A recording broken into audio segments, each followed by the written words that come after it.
Good morning. I'm Dr. Nagarjuna Maturu. I'm practicing as a consultant in pulmonary medicine, interventional pulmonology, and sleep medicine at Yashoda Hospitals, Somajipura, Hyderabad.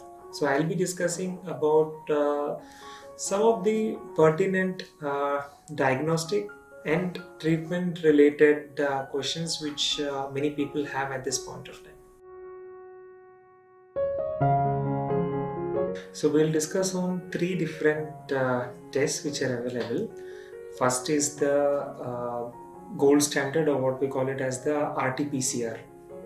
Second, we'll talk about the serologic tests. And finally, we'll also talk about the role of CT scan in diagnosing COVID-19. So, starting with RT-PCR. So, basically, RT-PCR is a test which is used to pick up the genes, a genetic material. So, we use RT-PCR for diagnosing many infections, and one of them is this COVID-19.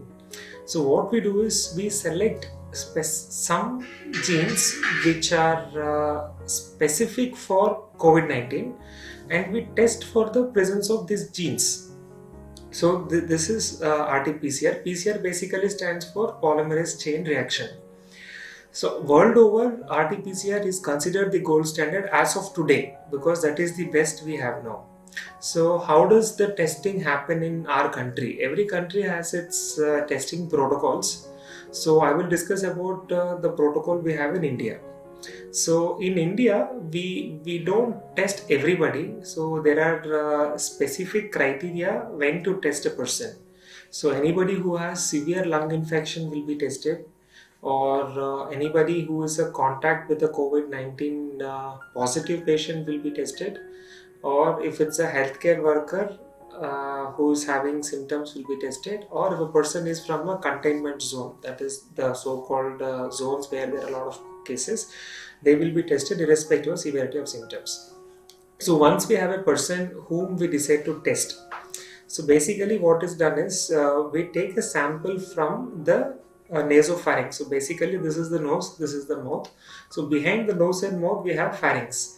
So that is where the main virus load will be present, that is the pharynx. So what we do is we take a swab and we put it through the nose into the nasopharynx, and then we take a specimen which is sent for testing. So we take a paired sample, that is we take one sample from behind the nose and one sample from behind the throat. So these two samples are then placed in a special medium called a VTM, and this is transported to specified laboratories. So in India we have certain laboratories which are approved for testing. Only those labs can test for COVID-19. Everybody cannot test for COVID-19. So depending upon the state, some states have only government centers which are testing. Some states have certain private labs also which are testing for this COVID-19. So the transport also is very important because the transport has to be in a cold chain. So it has to be at a temperature between 2 to 8 degrees Celsius. Only then the virus will remain viable. And then in that particular lab, the PCR is run. So we select certain genes which are specific for COVID-19 and they are tested. And then the test is reported as either positive or negative. So this is the RT-PCR in brief for people who want to understand it. But then there are some things which are very important. When even though we call RT-PCR the gold standard, the sensitivity or the yield of this test is only 70%, which means that if you have 100 people with coronavirus infection, if you do this test on 100 people, it will come positive only in 70%. The remaining 30 it will still show as negative. So this is the best we have as of today. So this is called sensitivity of the test. So it is only around 70% when we test the pharynx, the throat samples for COVID-19.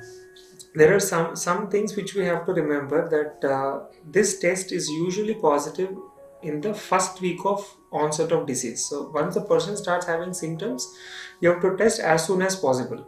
If we delay and test, then the chance of we getting a positive result will come down. For example, in the second week if you test, the sensitivity comes down to around 50 to 60%. If you test in the third week, then it will come down to 40 to 50%. So as the time goes on, the amount of virus in the pharynx also comes down. So the chance of being able to pick up the disease also comes down. So this is something which we have to understand, that it is usually positive in the first week of illness. So this is called the PCR, which is the gold standard. Then second, which is also a lot is talked about in the media and everywhere, is the serologic test. So we have to understand what is serology. So when a person gets the infection, suppose a healthy person gets the coronavirus infection. So what happens is, initially the virus starts multiplying and there is lot of virus in the body.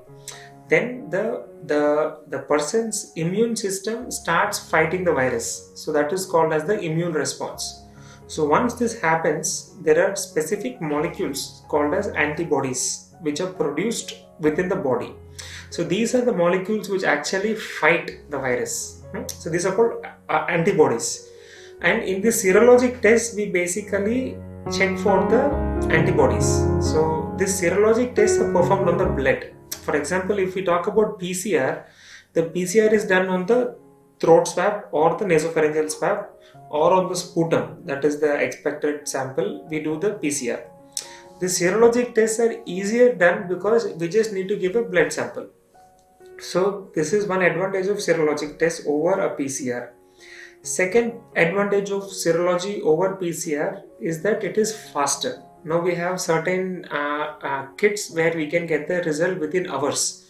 The PCR will take at least a day for the report to come, whereas this we can get in hours. But the serology is not the gold standard because as I had said, we are basically looking at the immune response. So only after the person starts fighting with the virus, only then these antibodies will develop, only then they will come positive. So this antibody tests can be negative in the first week of illness. Suppose a person is having fever for 3 days and he comes to us. If we do an antibody at that point of time, it might come negative. So this antibody tests usually come positive from the second week and then they remain positive for several weeks together. In this serology also, there are two types of antibodies, the IgM and the IgG. So the M is the antibody which comes in the first phase of illness, that is probably I will say second to third week, and the IgG comes later on. So IgG comes usually from the third week onwards and then it will remain. So this is an easier way to do. The current recommendation is not to use these antibodies for diagnosis. So basic reason why this serologic test has come is that if you want to screen a large population, suppose you have a big place, a home or a shelter where there are hundreds of people, and then there is a lot of corona cases there, then you can easily do the blood test on everybody and then have a rough idea as to how many have already had the infection or how many can or might be having the infection. So this is basically not recommended as the first investigation of choice, but then can be done in areas which are the hot clusters or in the clusters for picking up more cases. That's about the serology. Then the third thing is CT. So now there's a lot of discussion on utility of CT for diagnosing coronavirus. This to some extent it is not a 100% sensitive thing, but then it's a very sensitive tool is what the Chinese experts and the Italian experts say. So there are certain patterns on CT scan which are indicative of coronavirus. So if you do a CT lung in people who have fever, cough or cold, if we get these particular patterns, then the chance of him having coronavirus is more. Definitely it cannot confirm the disease, but then it can help us shortlist people whom to test. Sometimes even though the person doesn't have cough, doesn't have sore throat, doesn't have fever, he comes with some other problem, and if you do a CT scan, you still can pick up some changes. So these are called as asymptomatic or pre-symptomatic people, and sometimes doing this so-called screening CT helps us identify those people also, and we can selectively test those people for the coronavirus.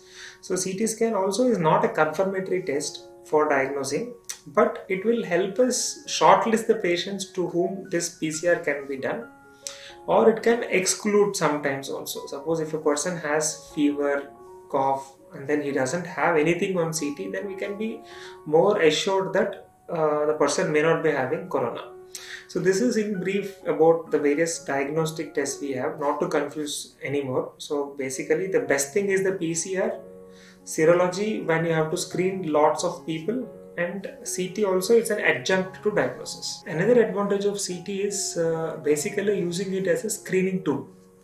So what now many hospitals and many centers are doing is that any person who is coming for admission or who's planned for a surgery, any surgical procedure, they're doing a screening CT. So they basically do a quick CT of the lungs and see.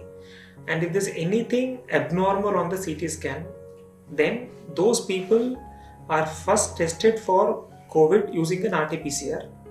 They're not taken up directly for surgery. They're kept in a separate suspect zone. They're tested, and then if they come positive, then they're treated accordingly. If they come negative, then we can proceed for the surgery or the admission in the general wards. So screening CT also, many centers are now using it to screen the people. So you screen them with CT. Anybody with a positive CT finding, then they have to undergo testing using PCR. So this is another way by which CT scan is helping, because we can't test everybody with PCR because of the limitation of kits and limited centers where they are doing the test. So we also have to judiciously use our testing kits. The gold standard test for confirming the diagnosis of COVID-19, as I have said, is RT-PCR. So it's basically a test to look for the virus genes. There are 3 to 4 genes which we check for. So even in this, it's a two-step approach.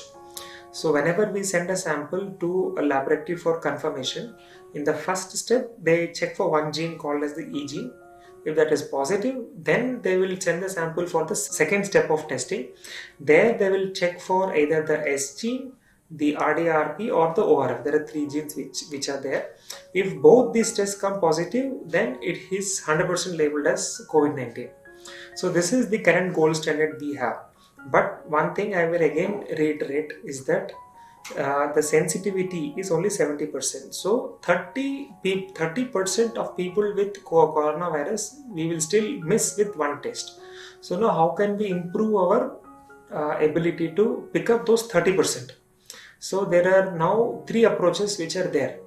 First, we do one test. If it comes positive, then we are very happy. If it comes negative, but still we have a suspicion that it can be COVID-19, so there is a role for second time testing. So you can send a sample second time. Sometimes first sample can come negative, but second sample can come positive. So this some centers are following. If you have a strong suspicion that a patient has coronavirus, then you can send the second sample. The second way to do is to combine with the serology. So if your person has negative PCR, you also do a serology test.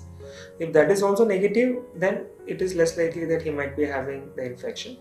But if serology comes positive, then he is still called a probable COVID. So it is not confirmed, but it is likely that he has. The third is to add a CT scan. So suppose you have a person whom you are suspecting as COVID-19, you send a PCR. PCR is negative, but CT scan is strongly suggestive of a COVID-19 infection.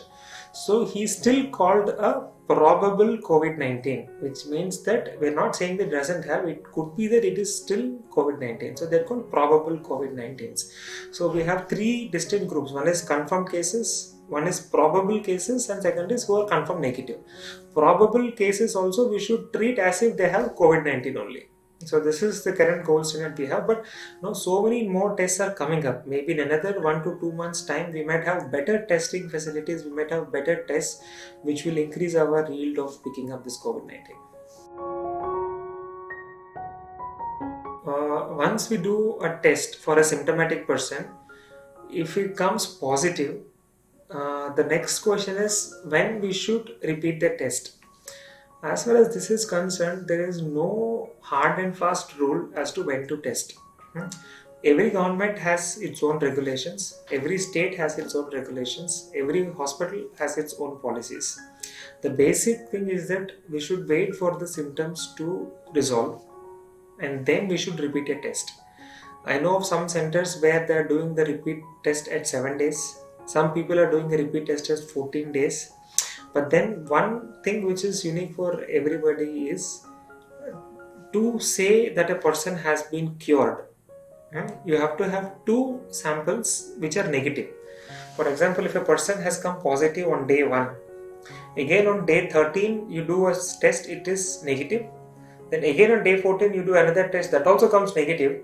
So two samples should be negative at a span of 24 hours with a 24 hours interval.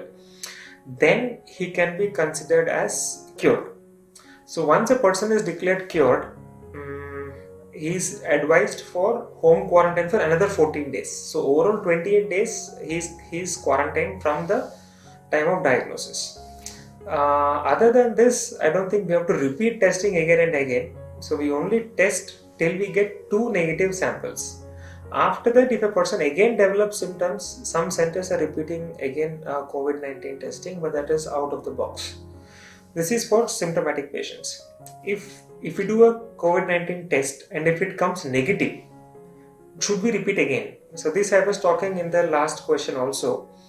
If we have a very strong suspicion that it could be corona, we can repeat it another time. So we can repeat it 2 times to see whether the first negative is actually truly negative or it is false negative. The third scenario when we have to repeat is if we have an asymptomatic contact. For example, you have a positive case and he has around 10 contacts. So the government rule is to screen the contacts. So we screen them at day 5 of the contact. Suppose after contact, after 5 days, we are testing him. If it comes negative, again we do a test at 14 days. If that also comes negative, then we can be reasonably sure that this person has not got the infection from the primary COVID-19 positive patient. So in asymptomatic people, before we say that he does not have the infection, we should do 2 tests at 5 days and 14 days. The mean incubation period is 14 days. For example, if a person gets the virus, within 14 days, he should become symptomatic or he should start shedding the virus. So that is why the government of India says that 2 times they have to be tested at day 5 and day 14. So these are the scenarios where we have to repeat COVID-19 testing. How can we declare that a person is no more infective to others? So our understanding of the virus is slowly increasing. So as of today, what we understand as a medical fraternity is since the time of infection, time of the onset of disease, the duration of viral shedding, which means that the number of days the person can spread the disease, varies from anywhere between 2 to 4 weeks. If a person has a mild disease, probably in 2 weeks he will stop shedding the virus. If he has a severe disease, then his infectivity will be longer. So to declare a person as cured, there should be 2 criteria which has to be satisfied. One is clinical cure, which means that the person should be afebrile, the cough should have come down, and his breathing difficulty and oxygen levels should have improved. That is called the clinical cure. Second is called the virologic cure, which means 2 times his RT-PCR should be negative at 24 hours interval. The third thing is a radiologic cure. Some centers also want the X-rays to improve. But to say that a person is cured, you should at least have a clinical cure plus a virologic cure.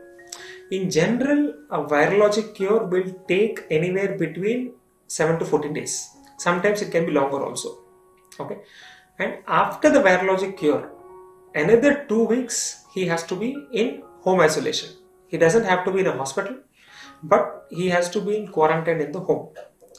After 2 weeks of home quarantine, then we can assume that he is no longer infected. But I will again say that this is with the knowledge we have today. Maybe in the next 1 month or 2 months we'll have a better idea about this virus transmissions. But today, from the time of diagnosis, 2 times RT-PCR should be negative. That is around 14 days. Another 14 days he is in the home quarantine. So at least 1 month from the time he is confirmed with COVID-19, the person should be isolated from everybody, from his family members, from the community. Lot of research going on the treatment options for COVID-19. So basically, if we talk about treatment for COVID, we can divide it into 2 parts. One is called the supportive care, second is called the definitive care. Supportive care means we don't treat the virus, we only support the body and the body will heal by itself. So if a person is having cough, you give cough suppressant. If he is having fever, you give paracetamol. If his oxygen levels are low, you give oxygen. If his breathing is difficult, you give an artificial breathing support. So many people can fight with the virus with their own immunity and they can recover. This is called supportive care.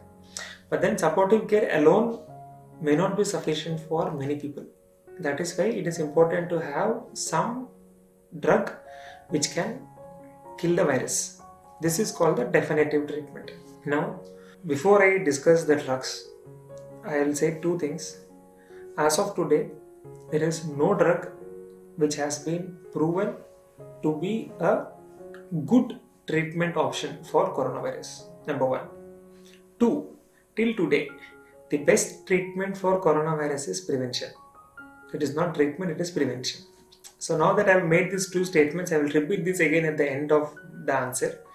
We will discuss in briefly the various options which are being tested and more focus on what we have in India. There are 2 groups of medicines. First group of medicines are those which are used for other diseases but are being tried in coronavirus. So these are medicines which are already available with us. So first is the hydroxychloroquine plus azithromycin. This hydroxychloroquine and a similar drug chloroquine are available with us for several decades. They have been the treatment for malaria.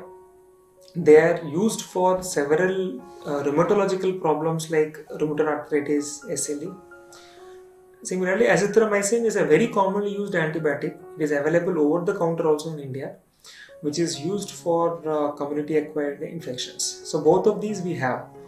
And several researchers have shown that using HCQ or chloroquine can to some extent help in fighting with the virus. We have around several publications which have looked at this. There is conflicting data. Some favor the use of HCQ azithromycin, some do not favor the use of HCQ azithromycin, but they are reasonably safe drugs. And we can try these medicines if a person is severely symptomatic with coronavirus. The only thing which you have to understand is that if you use a combination of hydroxychloroquine and azithromycin, we should be careful of the cardiac problems. So we should always do an ECG at the baseline to look for something what we call as QTC. And then if it is normal, we can safely give these medicines and periodically monitor the ECG. So this is the first medicine which is being studied still. All the medicines I am talking about, will be talking about, we have only couple of good quality studies, and many studies, many clinical trials are ongoing all over the world. In another 2 to 3 months time, we will have better answers. So the second drugs which have been studied are the anti-HIV medicines. They are called lopinavir and ritonavir. These are also there in India for a long time. They are used for treating HIV. And the Chinese doctors have used successfully this lopinavir ritonavir for treating some of their patients. However, the good studies which have been done have not been able to demonstrate much clinical benefit. So this is the second drug which has been tried, but because of this study which has not shown benefit, the enthusiasm towards using this lopinavir ritonavir has slightly come down. The third medicine which is now again being tested is ivermectin. Ivermectin is an anti-parasitic drug. It's basically used for several parasitic infections including the scabies. This is also easily available in India. We have again very limited data. Maybe one study I can say which has looked at the utility of ivermectin in treating the coronavirus. That's all we have. So, but these are the medicines which are still being tested. I think the most evidence we have is for hydroxychloroquine azithromycin. Then we have another group of drugs which are specifically antiviral. So, the most promising of this is what we call as remdesivir. Remdesivir is a molecule which can prevent viral replication in the cell. The initial results we have shows that up to 70% of people who receive this remdesivir can improve. Even the very sick population can improve. But again, it is very early in the course of our trials to say that we have probably achieved the cure for this thing. But at this point of time, at least 3 to 4 major trials have started which are looking at this remdesivir and treating coronavirus. If the results are promising, then probably remdesivir will be the treatment of choice for coronavirus. Unfortunately, this drug is not available in India. It can be procured only as a part of a research trial. So it is not available for any hospital to just buy it and give the medicine. That is about remdesivir. In addition to this, there are some more molecules like favipiravir and so many other medicines which are being tested, which I don't want to discuss in detail. Then there is another thinking process and another group of medicines which can be tried. This is only for very sick patients. It has also been said that when a person gets the viral infection, as I have said, the body mounts an immune response. Sometimes what happens is this immune response becomes what we call as a hyperimmune, which means that there is a lot of immune response against the virus, that this immune response itself is affecting the body. So this is called the pro-inflammatory state, and people have used certain molecules to block this immune response. So some of these are anti-IL-6, that is the tocilizumab.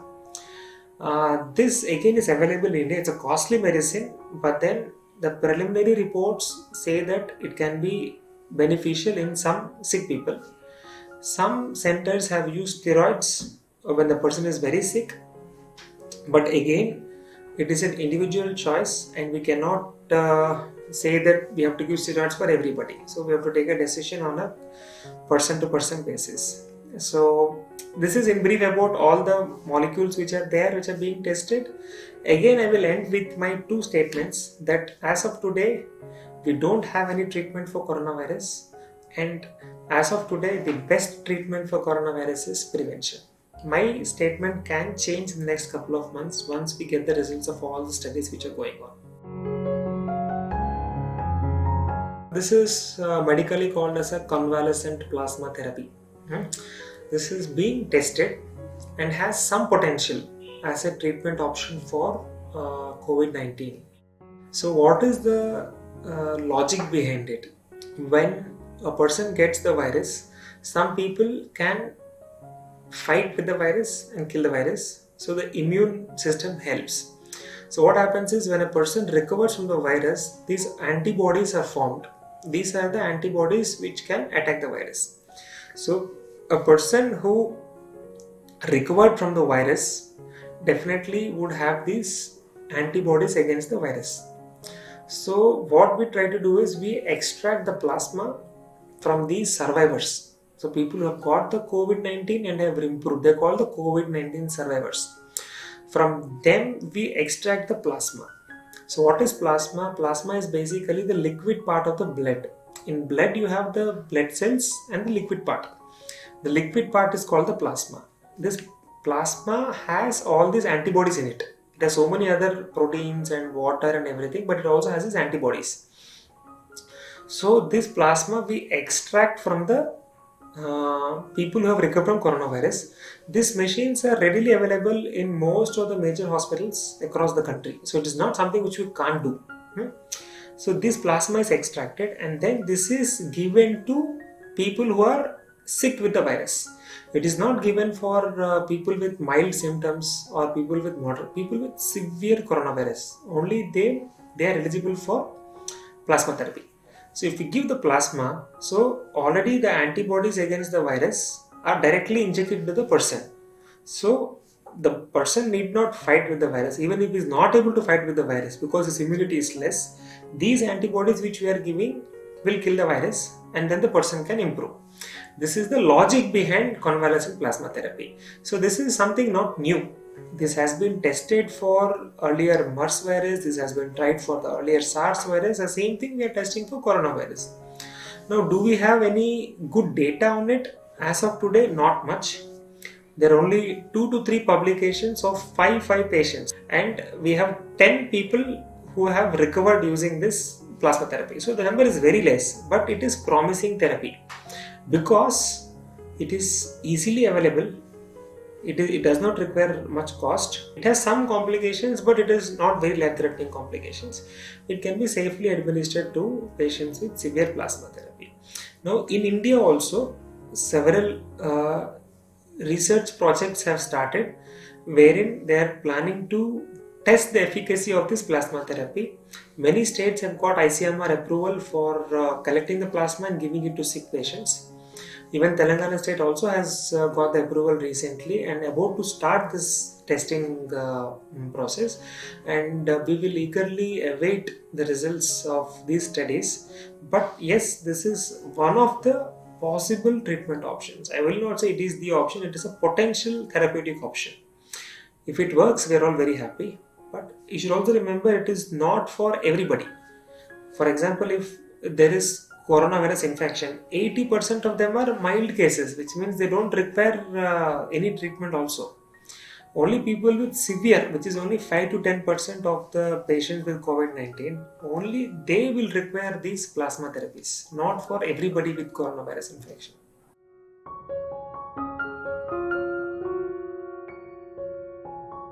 The whole world is looking forward for a vaccine for coronavirus, but it is going to take time because the process of creating a vaccine itself takes months together. At this point of time, to the best of my knowledge, at least 5 different vaccines have entered the human phase of clinical trials, and there are several more which are in the preclinical phase, and the results of these potential vaccine candidates we can expect in a couple of months from now. But I think it would at least take another 6 months to 1 year before we get a good vaccine ready for public use. But then definitely yes, we are going to have a vaccine, but not in the near future. What is herd immunity? So basically, herd immunity means that in a community, we have a sufficient number of people who are immune to the virus, that is, who are protected from the virus, to a number so that even if a person gets this COVID-19, he cannot pass the infection to another person. Suppose we have 100 people in a community, 80 people have immunity against the infection. So these 80 people are yellow dots, and you have remaining 20 who are susceptible to the virus. Suppose one person gets the virus infection, so he is basically surrounded by lots of people who are immune to the virus, and people who are susceptible are only few in number. So the ability of this person to spread the infection to another sensitive person is decreased because you have a lot of other people who are already protected from the virus. This is called the herd immunity. But then there are certain things which you have to understand about herd immunity. So for a virus to, for a community to have herd immunity against a virus, it is said that at least 70 to 80% of the people should have immunity. This is a very big number. For example, if we take the example of United States, at this point of time, 1% of the population have immunity, and already 50,000 people have died.